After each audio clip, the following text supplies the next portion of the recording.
क्या संकेत बन रहे हैं? मॉर्निंग दीपाली। और संकेत आप कह सकते हैं कि कमज़ोर है, मगर आप ये भी ध्यान में रखें कि वॉल्यूम्स जो है कमज़ोर है, कम है, पार्टिसिपेशन कम है ईयर एंड की वजह से। तो उस वजह से भी अगर थोड़े से भी अगर मूव्स आते हैं तो वो थोड़े से एग्जैजरेटेड होते हैं, तो उस वजह से भी आप कह सकते हैं कि गिरावट के साथ बाजार बंद हुए। और दूसरा पहलू अगर आप देखें तो कह सकते हैं कि थोड़ी बहुत मुनाफा वसूली भी हुई है टेक शेयरों में, जो बिकवाली देखने मिली। अगर चढ़े इतने हैं तो थोड़ी बहुत मुनाफा वसूली भी साल के अंत में हमें देखने मिली। 6 दिनों की बढ़त के बाद डाउ जोन्स जो है वो शुक्रवार को गिरावट के साथ बंद हुआ। लगभग 350 पॉइंट्स का गिरावट हमें देखने मिली शुक्रवार को।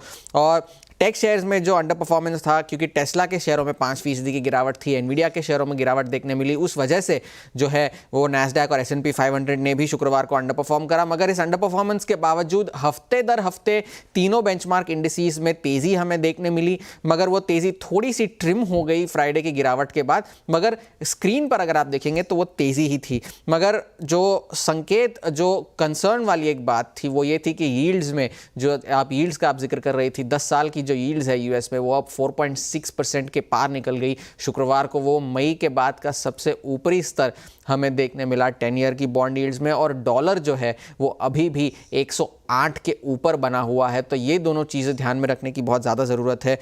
अब बाजार के लिए चुनौतियां क्या है 2025 में? अब जिस तरह का साल हमने देखा है उस वजह से रिटर्न्स के एक्सपेक्टेशंस बढ़े हैं, और खास करके टेक शेयरों में जो हमने उछाल देखा है उस वजह से उनके रिटर्न्स एक्सपेक्टेशंस तो और ज़्यादा बढ़े हैं। और ब्लूमबर्ग का एक अनुमान है कि टेक सेक्टर की अर्निंग्स ग्रोथ अगले साल जो है 30% का उछाल दिखा सकती है। मगर बाजार की अगर आप माने तो जिस तरह का मार्केट कैप है, जिस तरह के वैल्यूएशंस है, वो 40% की अर्निंग्स ग्रोथ प्राइस इन करके चल रही है। तो थोड़ी से भी अगर अर्निंग्स यहाँ वहाँ हुए, जबकि अगले महीने से अर्निंग्स की भी शुरुआत होगी यूएस में भी, तो वहाँ पर थोड़ी सी गिरावट आने की संभावना हो सकती है। वहाँ पर अब 2 बड़ी दुर्घटनाएं हुई वीकेंड पर। एक तो अज़रबैजान में जो विमान दुर्घटना हुई, वहाँ पर इस बात की पुष्टि हुई कि रूस ने ही वो विमान को उसने ही गिराया था, क्योंकि व्लादिमीर पुतिन ने अज़रबैजान के जो राष्ट्रपति है उनसे फ़ोन करके इस बारे में माफ़ी मांगी कि ये एक हादसा था और ये कोई जानबूझकर जो है वो विमान नहीं गिराए गए थे। और अज़रबैजान के जो राष्ट्रपति है और व्लादिमीर पुतिन, उन दोनों के घरेलू जो है करीबी ताल्लुकात है, उस वजह से उन्होंने खुद फ़ोन करके माफ़ी मांगी इस हादसे में। और दूसरा जो हादसा हुआ वो दक्षिण कोरिया में हुआ, जहां पर भी जो है एक बोइंग 737-800 का जो विमान था वो रनवे से स्किड हो गया, और उस वजह से 181 लोग जो उस विमान में थे उसमें से लगभग 189 लोगों की मौत हो चुकी है।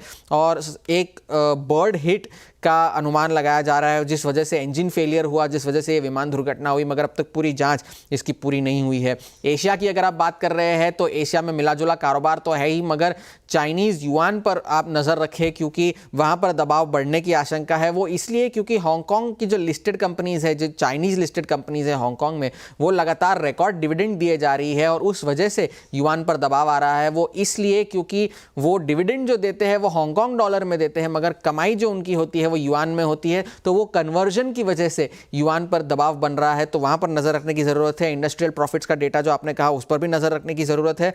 मगर इस हफ्ते कोई ज्यादा बड़े क्यूज नहीं है, क्योंकि नए साल की छुट्टी भी होगी मिड वीक में ज्यादातर बाजारों में, हमारी तो नहीं होगी मगर ज्यादातर ग्लोबल बाजार बंद होंगे, और जॉबलेस क्लेम्स के तो डेटा आएंगे। मगर अगले हफ्ते से जो है वो सारा बड़ा डेटा आना शुरू होगा, क्योंकि ट्रेड डेफिसिट, सर्विसेज PMI और जॉब ओपनिंग्स के डेटा आएंगे 7 जनवरी को। ADP की एम्प्लॉयमेंट रिपोर्ट आएगी 8 जनवरी को, और फेड की जो इस हफ्ते की जो इस बार की जो बैठक हुई थी उसके मिनट्स आएंगे 8 जनवरी को। तो उन पर नजर रखने की जरूरत होगी कि आगे चलकर फेड क्या करना चाहता है। और सबसे बड़ा डेटा जो नॉन फार्म पेरोल्स का है, जो ये शायद तय कर सके कि फेड जो है अपनी जनवरी की पॉलिसी में क्या करेगा, वो 10 तारीख को आना है। तो उन पर नजर रखने की जरूरत है। मगर फिलहाल के लिए स्क्रीन पर संकेत जो है वो कमजोर है, मगर वॉल्यूम्स भी और पार्टिसिपेशन भी कम है, इसकी आपको ध्यान रखने की जरूरत है। थैंक यू हुरमास ये डिटेल्स बताने के लिए। तो न्यू ईयर के मूड की वजह से वॉल्यूम्स थिन ही एक्सपेक्टेड हैं ग्लोबल मार्केट्स में। उसी तरीके का रुझान जैसे हुरमास बता भी रहे थे पिछले हफ्ते हमने देखा है। लेकिन US 10 year bond yield, dollar index की मूवमेंट, इसको काफ़ी क्लोजली मार्केट वॉच करेगा, क्योंकि रुपए में हमने पिछले हफ्ते भी ऑल टाइम लोज हिट होते हुए देखे थे।